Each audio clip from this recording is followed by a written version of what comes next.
and welcome to the program. This is Politics Today, live on Channels Television.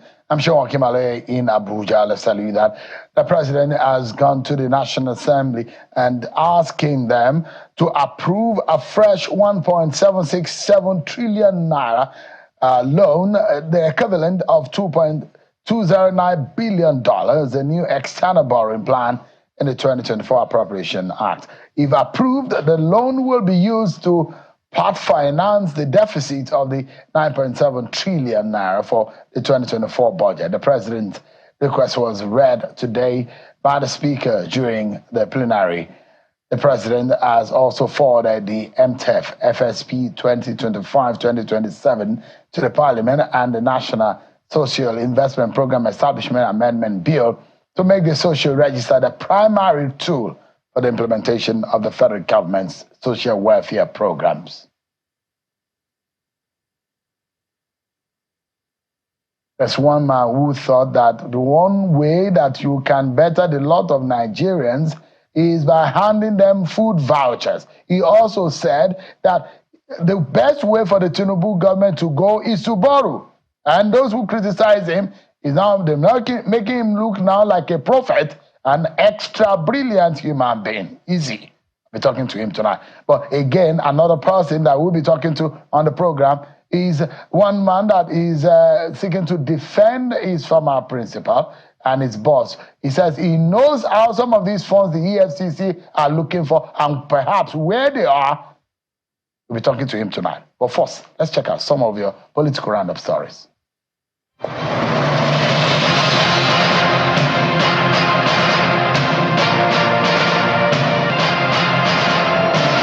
President Bola Tinubu has hailed the creation of the Global Alliance Against Hunger and Poverty, championed by President Luiz Inácio Lula da Silva of Brazil. The president described the alliance as pivotal in the global fight against hunger and poverty. According to a statement by the Special Advisor on Information and Strategy, Mr. Bayo Onanuga, President Tinubu made the statement at the opening session of the 19th G20 Leaders Summit in Rio de Janeiro, Brazil. He lauded the initiative and described it as the right step to address one of the world's most significant challenges.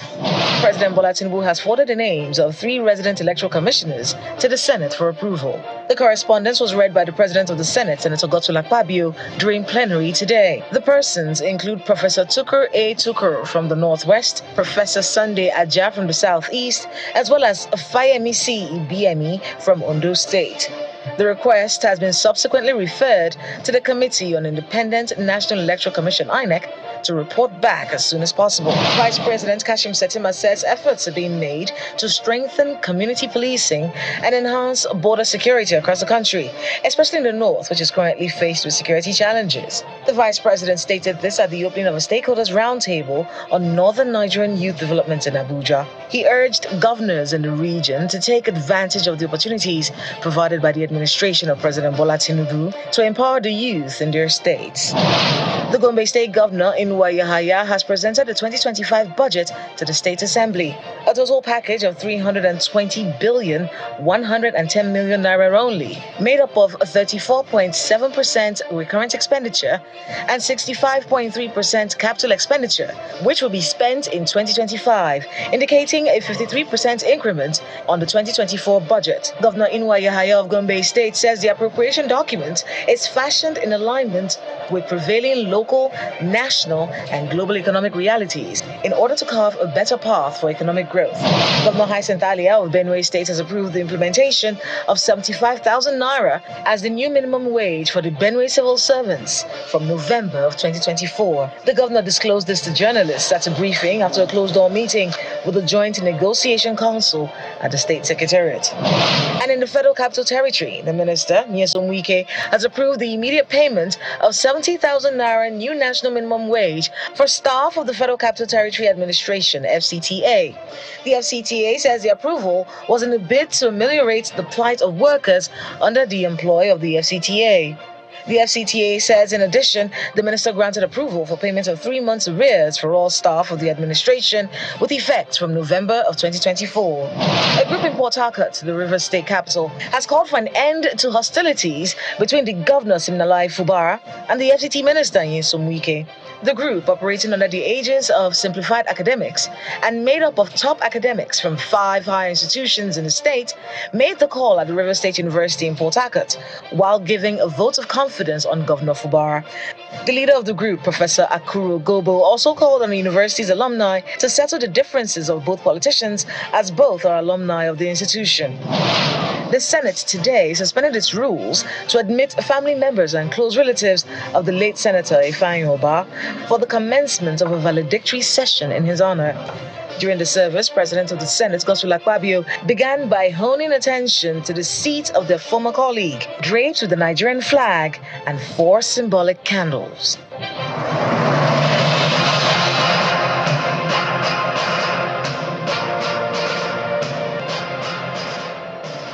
Thank you so much, everyone. There you have it. You've been served with your political roundup stories. Let's take on some of the major stories that we are focusing on tonight. And a very brief and quick one about how Delta State funds were spent under Ifeanyi Okowa in the 8 years he was governor of the state. So the Economic and Financial Crimes Commission has withheld the international passport of the former governor Ifeanyi Okowa after he was arrested, detained, and then released. He was arrested by the agency on the 4th of November 2024 over an alleged diversion of 1.3 trillion derivation fund. The 1.3 trillion amounted to a 13% derivation fund from the Federation account between 2015 and 2023. He was also accused of failing to render accounts of the funds, as well as another 40 billion naira he allegedly claimed he used to acquire shares in UTM floating liquefied natural gas, amongst other properties, some of which are said to be in some part of Abuja and other parts of the country.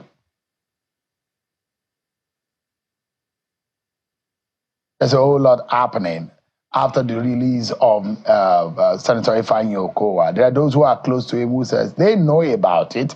They know how the funds were utilized. They know that this is a witch hunt, according to them, that this Ifeanyi Okowa is a saint, according to them. So one of those who think strongly about this is Charles Aniagu, who is a former commissioner under Ifeanyi Okowa. He's live for us from Asaba, the capital of Delta State. Thank you so much, Charles, for joining us tonight. Thank you very much, Sean, for this privilege to appear before your program this evening. Yeah, and good evening, Nigerians. You believe that your principal, Ifeanyi Okowa, is not guilty of the allegations leveled against him by the EFCC. What gives you the confidence that he is not guilty? Well, Sean, I think it's important that we set the record straight. EFCC did not level any allegation against Governor Ifeanyi Okowa. We need to make it very, very clear. It was some politicians who wrote a petition. And that petition, if you recall, even just barely some weeks after he left office May last year, sometime in June, they came up with this petition. Faceless individuals came up with the petition. So it's not EFCC. So let's not put it on the doorstep of the EFCC. Naturally, once a petition is written, EFCC is empowered to investigate that petition. That's what EFCC is doing. Some political individuals who possibly were not very happy with the 2023 outcome of 2023 election in the state, and of course the rising profile of Senator Dr. Ifeanyi Okowa, decided to cook up stories and claim that about 1.3 trillion was taken out of the coffers of the Delta State government. And then you need to ask, for anybody to take out that amount of money, it means that you need as much as over 13.5 billion every month for the 96 months that he held sway as the governor of Delta State. I leave the conjecture to you to imagine how that is possible. And then, of course, because they could not also find materials, structures, buildings to attach to Okowa, they decided to begin to look for other people's property and attach it to him, to the extent that the estate where he lives, where many other people live, and in that estate, no two houses even look alike. They claim that it belongs to him. A bank that has been operating long before now, and has just a branch in Delta and many branches in Lagos and other very notable cities in Nigeria, because they could not also see what to attach to him, they claim that he's the owner of the bank. Of course, you are very much aware that both the CBN as well as the Corporate Affairs Commission can clearly tell you who owns any particular business that is registered in this country. Both the promoters, either remotely or directly, the directors, the sources of funds of any of these organizations are always very well known. But these individuals who wrote this petition, and like I told you, it was not EFCC that is alleging, because they are using that word EFCC to give weight to what they have said. It is this individual, just like I am. If anybody writes something to EFCC, EFCC is entitled by law to invite me to investigate to find out whether it is true or not. Even to the extent of two hotels in Asaba that belongs to individuals that are known to both EFCC and Nigerians. They claim that they belong to Okowa, even when Okowa does not even know the names of those hotels. So let's make it clear that some politicians are the ones who wrote this petition. And unfortunately, they were able to get some of our colleagues in the media to push it as if that is the narrative of the EFCC. The EFCC is entitled and empowered to investigate anybody, to ask questions, to look at petitions forwarded to them, but we must make that distinction that the EFCC did not come to data and then saw that money was missing. It must be made very, very clear. Mr. Aniago, let's break it down quickly. Yeah. Yes. Now, but you are speaking on behalf of your principal tonight. And he remember, I was Information Commissioner for 4 years in that administration. Yeah. I was also Chief Press Secretary. So I'm speaking from position of knowledge, not that I was in. I'm saying that you as an agent of Ifeanyi Okowa, you have information and you're speaking from the position of authority. I just like to establish that. Now, very correct. So the issue here, first and foremost, is that you are establishing tonight that it is politically motivated. Is that what you're saying? Very well. Very well. And who are these politicians? If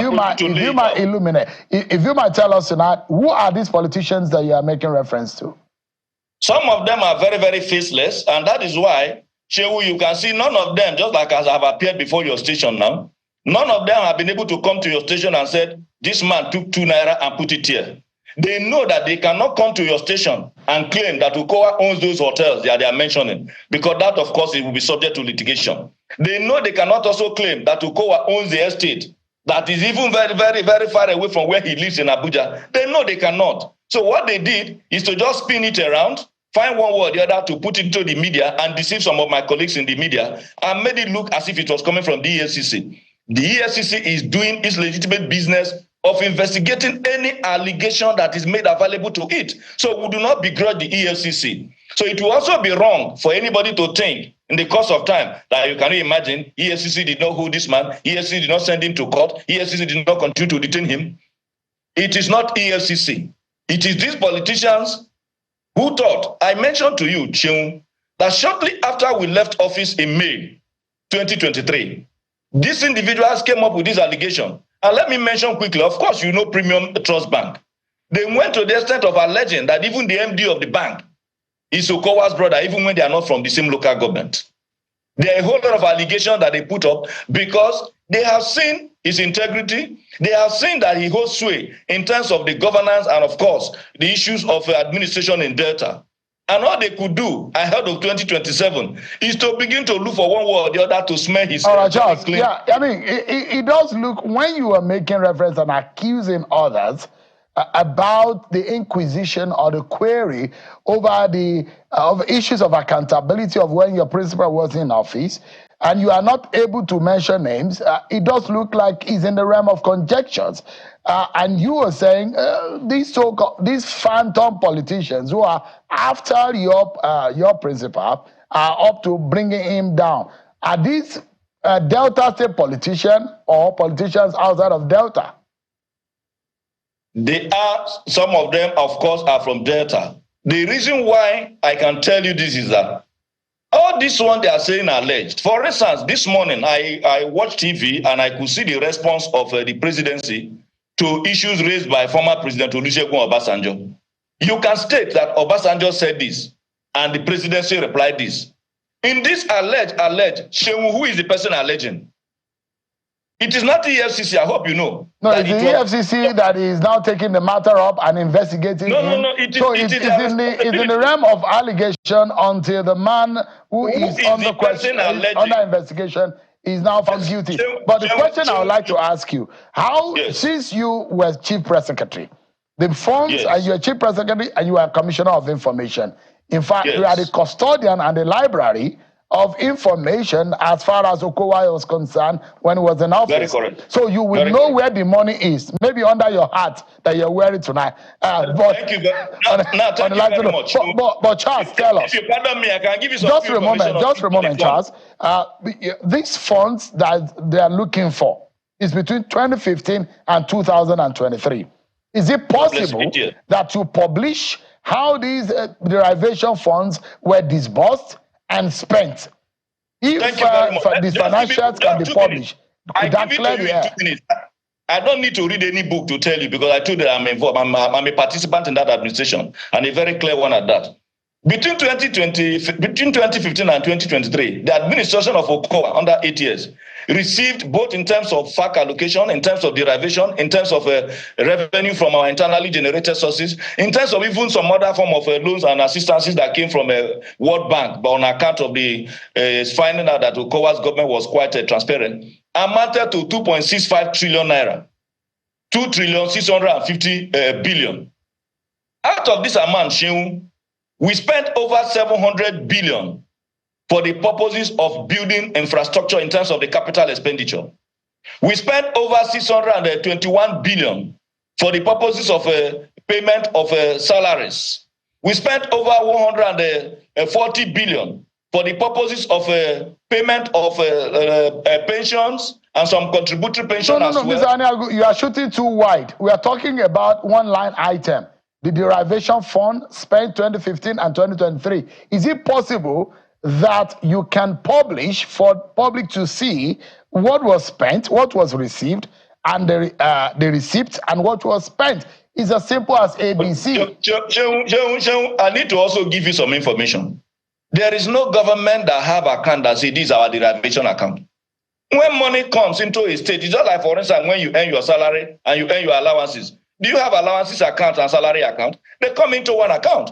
As a state government, we operated 3 distinct accounts, and we have made it very, very clear. The FAC account is resident in Zenith Bank. Very, very clear. You can investigate. We also have the joint local government and state account, which is JAC account, I think somewhere in UBA. And then, of course, we also have the internally generated revenue account, which is resident in the Sterling Trust Bank. All these 3 banks are known. So once any of your funds that is coming from FAC, from Federation, is coming in, it hits our account in Zenith Bank, which is still very much there. One, it is issue of the funds we are generating around in terms of internal sources. It has an account it goes to. Whether they give us derivation, the federal government in giving us derivation only give it a name. They don't label the money derivation. It is known if it is, for instance, 2 billion, say derivation is 2 billion. VAT is maybe 1 billion. The one that you bring in from consolidated revenue fund that you now share, then has amount. You total it and you credit the state account. So if you are asking me to go and tell you this one, once it comes, the state has an annual budget, which we usually put out. Depending on this monies that we have, we add on that budget is made up of what we are going to generate internally, made up of our derivation accounts, made up of our funds that comes in from the FAC account. Yes, all of them come together. Charles, I mean, with my little understanding of economics and a bit of accounting and keeping the books, yes. I disagree slightly with you. The books are simply, and if you speak with your commissioner for finance, it might just a moment, it might be able to explain and give details. There are just a handful of states in Nigeria that receive derivation fund from the federal government, and the source of these funds are clear. Now, FAC allocation is also a distinct and a very specific fund that comes from the federal government.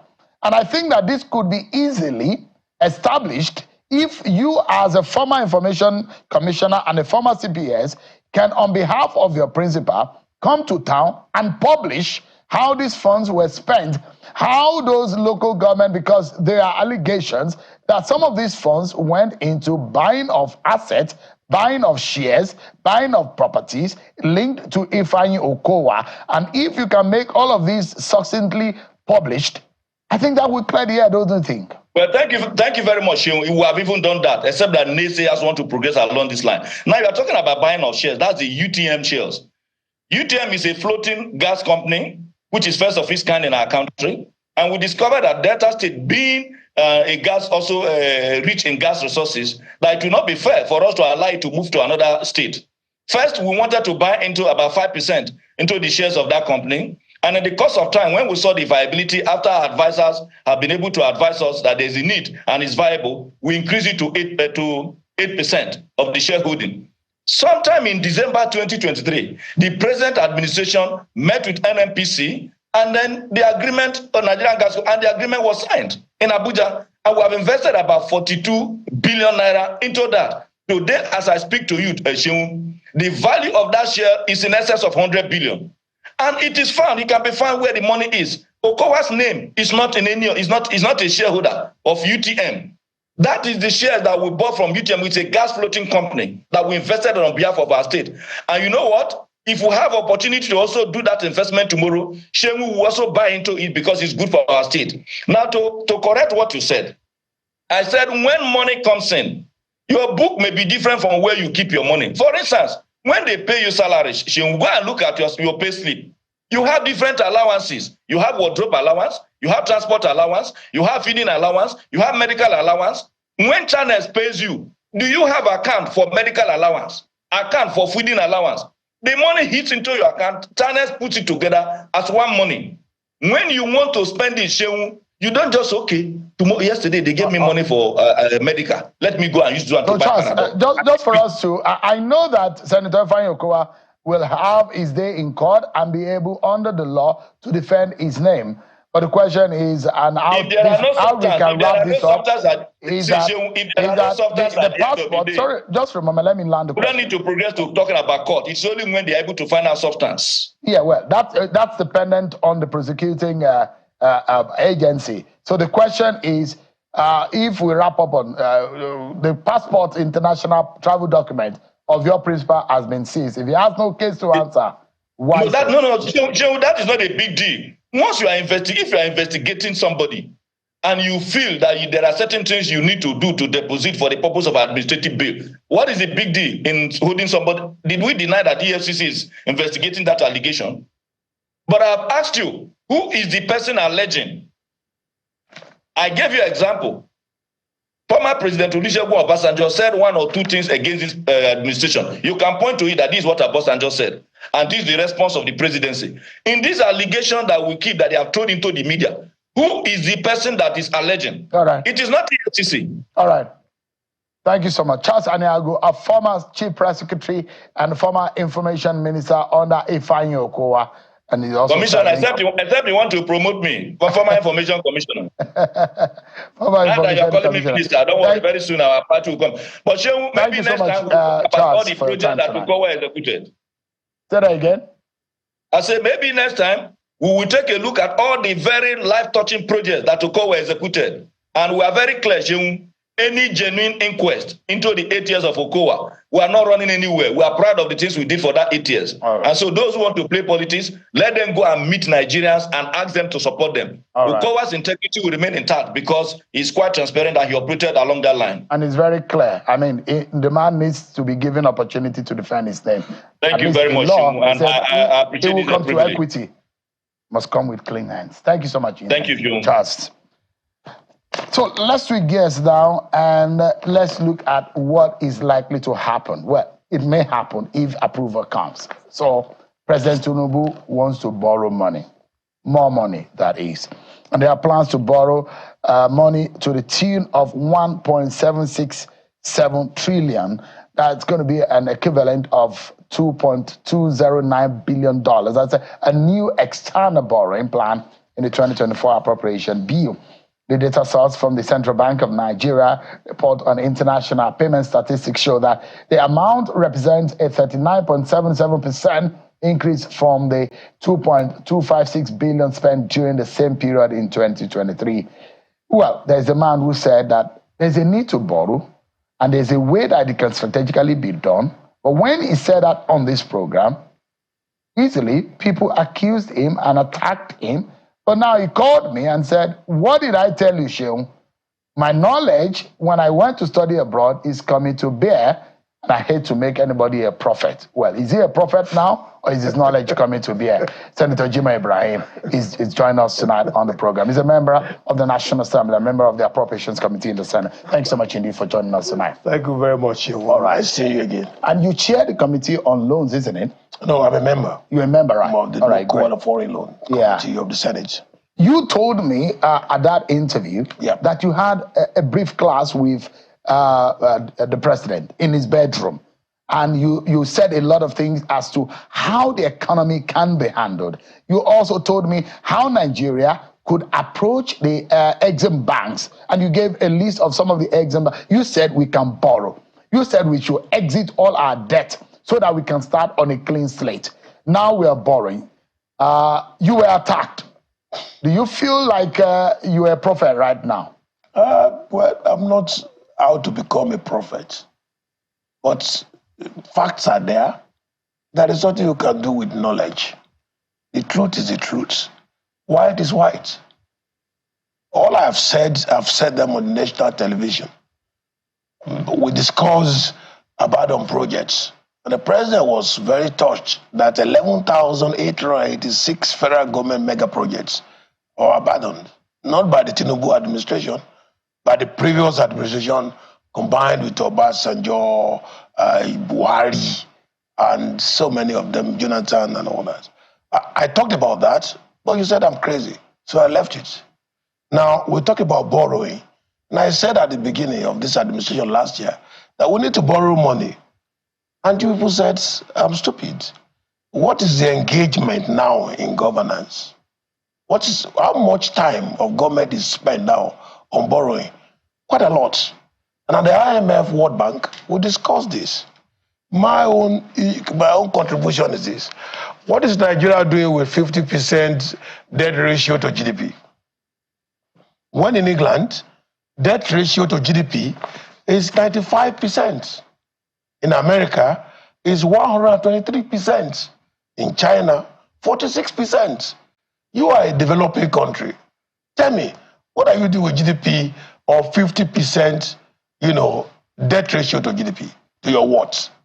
Complete crazy. You need to borrow more money and borrow properly.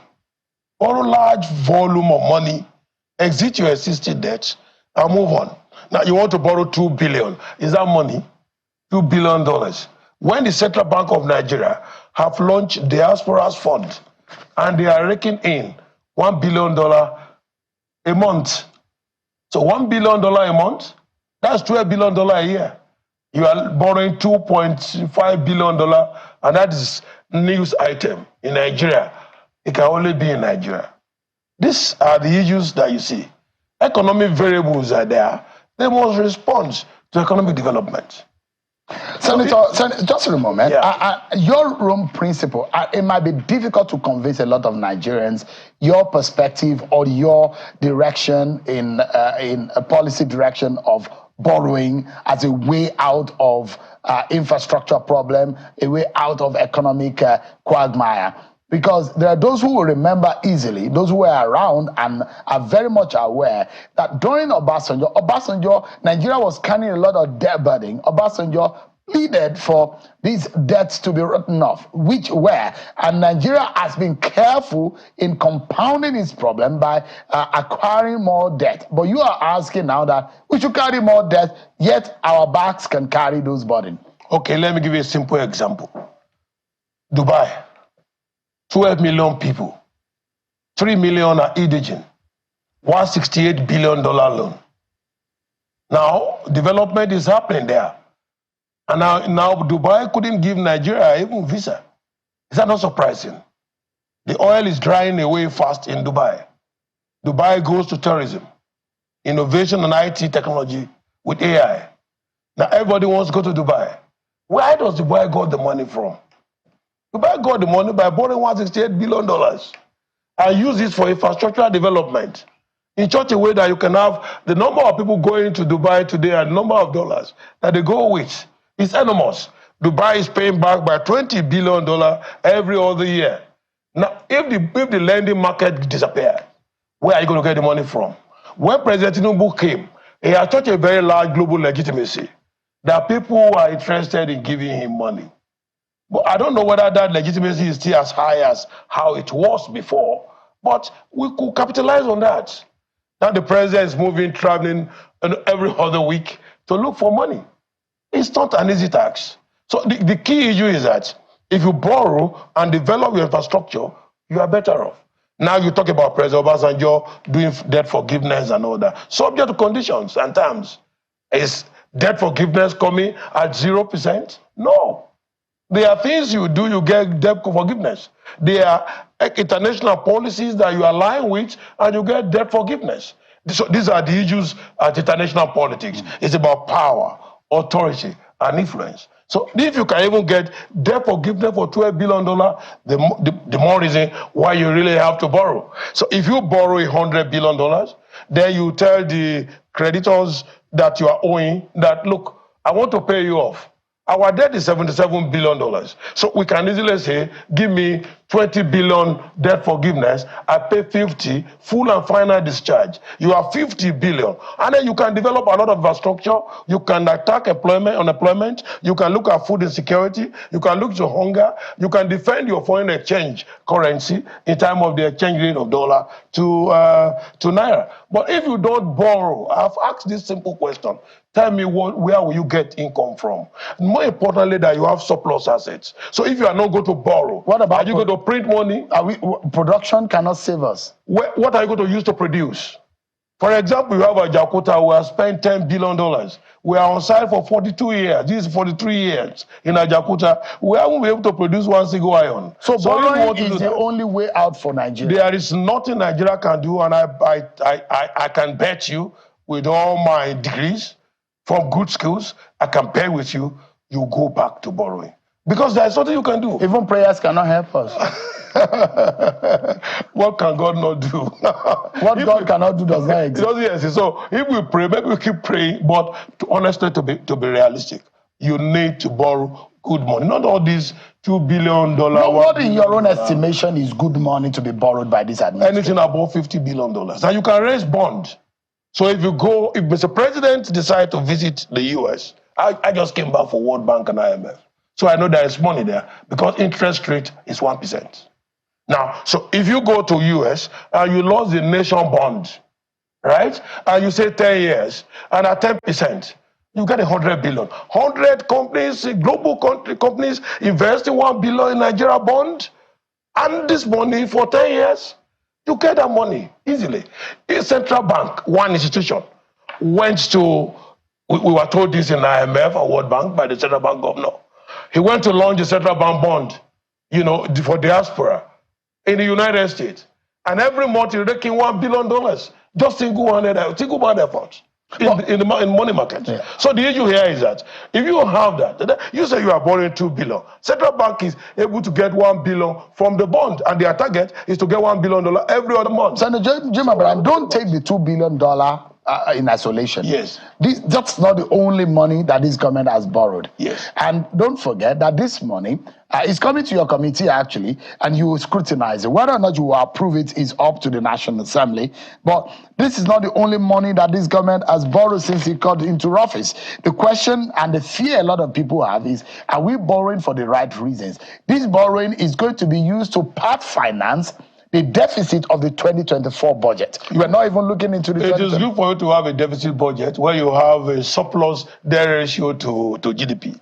You should have a very big deficit budget. So a deficit budget helps, in economic development. Now, if this thing comes to our committee, I don't see anybody going to say is against it. For what reason? $2 billion for 250 million population with a GDP to debt ratio of 50% is a bad idea.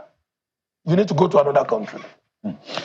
Give us an idea, because there are a lot, if looking at the figures, our international debt figures show that in January 2024, debt servicing costs is such that about 398.89% rising to $560.52 million US dollar from $112.35 million US dollars in January 2023. Well, and there is a slight decline of 1.84%, with payment reduction from $288.54 million US dollar in 2023 to $283.22 million in 2024. The big question is that you look at your FX, you look at your value of your naira, you look at your borrowing plan, you look at the projection of your agenda. Where do we start from? That's a big question. Not only borrowing for borrowing's sake. What are you borrowing to service? Do you borrow to put in your bedroom? There are government that borrow money. There are government that borrow to pay salaries. Wait, do you borrow to put money in your bedroom? No, you are borrowing, for development. Even if you pay salary, and so what? That is going to make workers to be happy and be efficient in service delivery. And don't you know the quantum benefits of about $50 billion into the economy? Your naira against dollar will go down.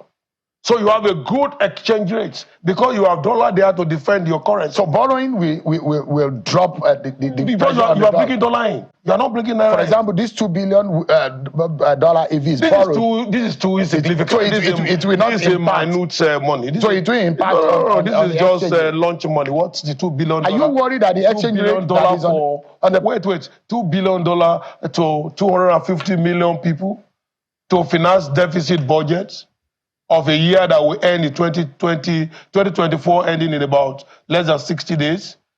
Good effort of government. If Nigeria will understand, we need to encourage the government to do more. So if you bring money, let's take this scenario of a small case study. You borrow to complete Ajakuta. How much money do you think will drop from naira pursuing dollar to import iron? Every building you build in this country, you need how much? 30% of the building is iron component. See iron everywhere. Now, this iron, what do you use to buy it? You change naira to dollar. Now, if you have your own Ajakuta completed and running, now 27 billion naira will be saved. So people go to Ajakuta to use naira to buy iron. They are not going to go to Central Bank to exchange naira to import iron. One good scenario. How many people will be employed? How many taxes you collect from that? How many VAT will come into the government? If you have 10 of church, can't you pay your $50 billion back? So let's don't look at debt ratio. You are using 90% to service. The money you are bringing is called capital injection. Now this capital, are you going to put it under your bedroom? You're going to use the capital to develop. Allow the Tinubu administration to open the economy up. Because the economy is converging with a lot of complexities that cannot be distilled to development easily. In fact, it hinders development. If you open up the economy a bit, and let me tell you, you cannot be an island in your own country. Nigeria is a member of the Global Economic Society. There is nothing you cannot be taking loan at 30% interest rate and you say don't borrow. So what will happen? Who can do business at 30% interest rate and make profit? What is the impact of that to Nigerians in time of the prices of the products that are produced from the source of 30% loan to interest rate to loan? And how will the bank perform? What about paying back 30% interest rate to loan? Will be difficult. So you do monetary policy like quantitative easing, printing money and all that. And if you do this, will you get a stabilized economy? If you bring $2 billion, it's different from printing $2 billion worth of naira with paper and ink. So you cannot compare Nigeria debt portfolio to America. You know, I told my MBA student this very interesting joke. America doesn't owe any country. Today, America debt is about $45 trillion, but they don't owe no one. If you complain to America about the debt they are owing you, they simply go straight to the printer with ink and paper and print the dollar, put it inside the aircraft, and so deliver to you the next day because the global economy is dollarized. Nigeria cannot print naira and sell it to America and say they have come to pay their debt. So don't let us compare this. The key issue here is that borrow sufficiently to the variables, to the independent variable that impact on the economy. Borrow for the purpose of employment, borrow for the purpose of security index, which is now very favorable. Everybody's talking about borrowing. Why don't you talk about the fact that we can't find the impact of Boko Haram anymore? Is the security index not improving? If we didn't appropriate in the Senate to Boko Haram and to appropriate to Nigeria Defense, under Bolagbaja and the Army and the Navy, and those guys did a fantastic job. Now, do you see Boko Haram coming to Abuja as it was during the previous administration? Or do you see anybody today waking up to clear Odi or whatever you call it as a community? So, quality of human life is really appreciated, except the fact that maybe you talk about hunger. Senator Ibrahim, just for a moment. Yeah, go ahead. Borrowing in the past, and why Nigerians may be pessimistic, is the trust deficit in those who have handled those funds, have borrowed in this country, and those funds have landed in the pockets of individuals and enriching themselves and their families. How do you then think that Nigerians should then wake up one morning and think that the nation should be impoverished the more when some of this money goes into the pockets of individuals? Let me help Nigeria in that regard because of future. I agree with you, and I'll come to that. But if you list 50 items to which you want to borrow 100 billion, and you bring it to National Assembly, we pass a law. Anyone who spends outside the item listed in this schedule shall face public execution. People will run away from stealing. Now, coming to your question, it is true, particularly the Buhari administration. Because if you look at current account balances before Buhari came in, that Jonathan handed over, was about $18 billion. But Buhari left it at a deficit of unknown numbers. So the Buhari administration was one good example of what you have cited, who left the economy in financial dangerous lane. Now we are back. The issue is that we cannot continue to share interminable inquests over the mistake of the past or borrowing money or not borrowing money. We need to concentrate. Now the president is doing. Now I can tell you one thing that is very clear about Tinubu administration. I'm not a spokesman. He will not steal Nigeria money. Steal for what? As he was governor for. He can never steal. I can sign for that. I can stand for that. How can you vouch for him? I can vouch for 100%. Honestly speaking, because what's going to use steal Nigeria money for? He was comfortable before he came in. Buhari wasn't comfortable when he came in. Was he comfortable? Are you accusing Buhari of stealing Nigerian money? Whether it's still Nigeria or this Nigeria, he run Nigeria according to financial dangerous plane. Check the record in World Bank. In fact, Central Bank is refunding the sum of $22 million to IMF World Bank for money remitted, but they couldn't find the traces. EFCC should do their job, or whoever want to do their job. But the key issue here is that I am here to let you know that what I said that time, you started castigating me in this hall. I was making inquiry. Yeah, but today, it has come to be what is happening. And it will continuously become what will be happening unless you go back to that advice. List 50 items, borrow in accordance with the 50 items, and then use the loan to develop those 50 items, and anybody who will collect the money, external borrowing, and use it outside the 50 item should face public execution, and then the National Assembly will pass the law, and then we will have peace of the economy. Let's take a breather. Senator Jima Ibrahim here has said Nigerians should be handed food vouchers. Yeah, there is hunger in the land, and there are a lot of people who believe that their purchasing power has been bastardized by the state of the Nigerian economy. We'll be hearing more on how that can help the average person in this country. We'll be right back, everyone. Thanks so much, everyone, for staying with us. So President Bola Tinubu today forwarded the National Social Investment Program Agency Establishment Amendment Bill 2024 to the Senate for approval. The proposed amendment is aimed at strengthening the framework for implementing the government social welfare programs, ensuring greater transparency and efficiency. In their correspondence, President Tinubu explained that the amendment seeks to designate the National Investment Register as a primary tool for targeting beneficiaries of social investment initiatives. This measure, he said, would ensure that welfare programs are data-driven and deliver effective social protection to Nigeria's most vulnerable citizens. Let's continue our conversation now with Senator Jima Ibrahim, who believes that food voucher is one way to bring food directly to the Nigerian people.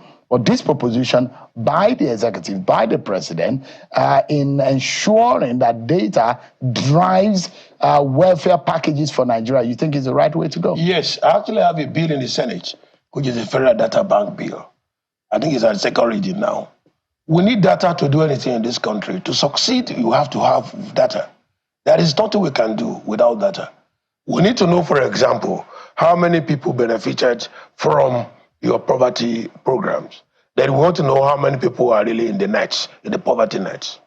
We don't have data enough.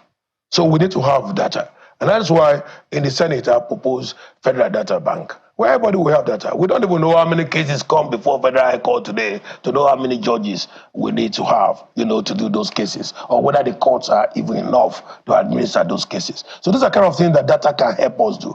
So bringing in this type of bill that distill development into data acceleration becomes a pivotal edifice to quick development structure can be hung on. And we must commend the president for that, because the bill will pass through, because this is very important, because it's data enhancing. And this is significant and circumstance to the proposal I made at the World Bank, which world leaders are now looking at about hunger and food insecurity vis-a-vis voucher. Again, one of the things, problems that are bedeviled these social welfare schemes and investment program of the government has also been the issue of trust and issues of corruption, and where people take monies that are meant for palliatives, holding them and stealing those monies. That is why I suggested voucher for food.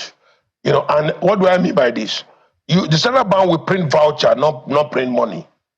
A minimum of 100,000 naira in a voucher per month to any 20 million Nigerians that are most vulnerable to poverty. Now, if you print this voucher, now it will help, to reduce corruption. It will help money supply. You won't have too much money in circulation. What you have is paper, and you can scan this voucher in any commercial bank or buy it from food sellers. You can need to buy your food, and the food seller can take it to the bank and discount it to money. So the cost of printing voucher is quite relatively low to the cost of printing money. And if you look at it this way, 100,000 naira every month, you do this program for 1 year, it enhances your legitimacy. And I have said that the source of funding is at the World Bank. I said that you can collapse all the palliative accounts, into one single account. And I'm happy the central bank governor was there when I made this suggestion. And I asked him, you have many palliative accounts right in the central bank. Collapse to one account, print vouchers to 20 million vulnerable Nigerians, and that will help us solve poverty. Because we need to know, first of all, who are the 20 million Nigerians that are within the bracket. Number two, nobody will steal money here because cash is not involved. Because no one single individual can take more than one voucher, and you must be above 18 years old. Now, instead of giving 10 billion naira cash to a governor of a state who will say, I use this money to do derivation or whatever you say you have used it for, build roads, which is meant to attract poverty alleviation. Now, you will give state governors 10 billion voucher awards, and no one can take more than 100,000 voucher. And this will help to reduce corruption. This will help to reduce money supply. Quantitative easing will really be reduced. And as a matter of fact, I can tell you again that interest rates will drop, because there will be no need to charge 30% on loan. Because you're talking about 100,000 times 20 million people times 12 months. So look at that volume of money. Because now the government have started to give 50 million, 60,000, 50,000 to some Nigeria in form of palliative in cash. This cash, you have to print the money. Because that's quantitative easing. You have to print the money, and you print the money, it increases the money supply in the market. And then it causes inflation, it causes high degree of interest rate. But if you do voucher, like you rightly said about corruption, nobody will steal vouchers, nobody will collect another person's voucher. Voucher issue in January is different from voucher issue in February.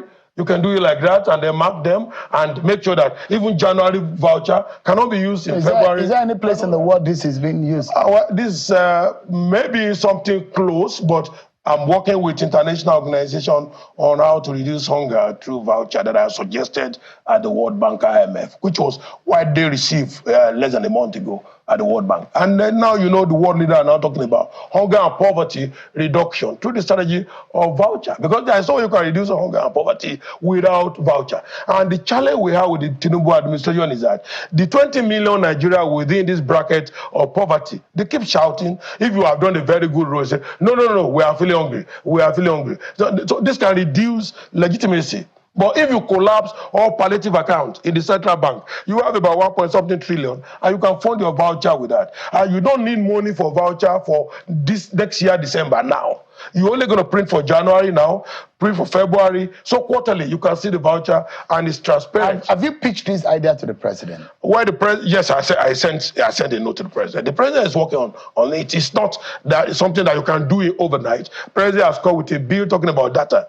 So once you solve the issue of data, we can feasibly see who is poor and who is not poor, who are the 20 million Nigeria that needed attention. It's that we don't have the money. Even if you borrow $2 billion to do this. And I said, lastly, that if you bring an appeal before World Bank and IMF asking for voucher for food, $3 billion, $4 billion loan, you probably get that response within 3 months maximum, and you get disbursement in less than 6 months. But if you're talking about infrastructure funding, then the IMF World Bank will be asking you a question. What about the 11,000 abandoned projects in your country? Are you borrowing new funds to do that? So strategically, if you really want the money to come on time, you come through the engagement of voucher for food to solve poverty. 20 million Nigeria in the net of poverty, extreme net of poverty, we benefit that on a monthly basis. They have the voucher issue. And data is not difficult here because data present empirical evidence. You know clearly that we have wards, we have units, we have local government, we have state. So you can actually use even your voter's card to do this. The only thing is to know who is actually vulnerable. You are one person that is deeply rooted. You have your feet and you have friends across the Bretton Woods institutions, which a lot of Nigerians are now worried about their impact on the policies of this government. For example, former President Obasanjo has described this government, the country under this government, as a failing state. And the IMF has said some of the policies of this government are not working. Yeah, let me respond to that. I'm not, more that I have a lot of respect to Obasanjo. Everybody knows this. But I think language of war in peacetime is a disaster. And it's mutiny. You don't do that. Everybody knows developing countries are failed states. How do you describe developing country in international relations? Failed states. If an elder statesman, a former president, is worried about the state of the country, don't you think that we need to be worried? His interest is more than my interest. I employ over 4,000 Nigerians. His interest is more than my interest. Don't overflow issues. Baba himself knows that if Nigeria at this time is a failed state, then what do we talk about Ghana? What is the debt ratio? In no parameter. Is Nigeria working? Nigeria is working. Under this government? Absolutely working. IMF says no, that things are Let me tell you, I've told you one thing in international relations. 3 things are very important if you are dealing with international politics. Power, authority, and influence. Nobody in the IMF group, let me be honest with you, I've been in IMF now for over 9 years. Is going to like Obasanjo, who like Tinubu for some of this reform that is pioneering. You think America will easily say, yes, good boy, I clap for you because you are removing subsidy and all sorts of things like that. Because you are running economic policy that's completely not dependent on this developed country. It's not being dictated by America and China and all that. So the Tinubu government knows from the beginning what kind of problem they're going to face by trying to be independent of their policy. Because the policy are not dictated from America or from China. So you know whoever borrow you money is the controller of your fiscal policy. But this is not the situation here. So you disagree with President Obasanjo? I disagree with President Obasanjo that Nigeria is a failed state, number 1. Number 2, I disagree with President Obasanjo that is using language of war in peacetime. Why peacetime? We don't need this engagement of bullet interaction between elder statesman and government. I'm also an elder statesman. I have 2 national honors, officer of the Federal Republic of Nigeria, commander of the Order of Nigeria. You think that is small? I want to also another statement by that. So what would you have? I'm a senator of the What do you think Obasanjo should have said? Obasanjo should keep quiet. Why not? He doesn't. If you want to say anything, he should look at the assessment of government in totality. Why is Obasanjo not talking about Boko Haram? Why should Obasanjo keep quiet? I'm telling you, if he's not keeping quiet, you more Nigerian than Obasanjo. I said one thing. I said Obasanjo should address in totality. Don't close your eyes to that. And I'm telling you that, look, why is Obasanjo not talking about assessing security, which is directly under his professional career? Why is Obasanjo not telling us that Boko Haram has reduced, security index is now positive under the Tinubu administration? Is it dollar to naira that is only yardstick to measure a government performance? So to me, like I said, I also have PhD in war. Let me tell you, when you use language of war in peacetime, you are doing disservice to the nation. And you shouldn't do that. Are you accusing him of because if you say that, the government will... Is that not taking it too far when you accuse an Obasanjo of mutiny? It's military. If you use language of war in peacetime, it's mutiny. It's not about Obasanjo. It's not about Buhari. It's not about anybody. But ask a military soldier, because I have a PhD in war. If you use language of war in peacetime, you are turning peace to insecurity. And that is not acceptable. If you impoverish your people, is that not mutiny too, against the people? Well, if you say people are impoverished by agenda of reform within the government, and the government is saying, I'm 1.5 years old, give me time. You cannot say a law student who has studied law for 2 years cannot defend the criminal in Supreme Court. Give time. Give time. Senator Juma Ibrahim, thank you so much. There's no point you cannot shed interminable inquest over the mistake of the past. Some have lessons to teach for the future. It's difficult. Obasanjo is a fantastic leader, but at the same time, I want to say very clearly without apology, using language of war in peacetime is mutiny. It's difficult to plead with someone who is hungry to be patient.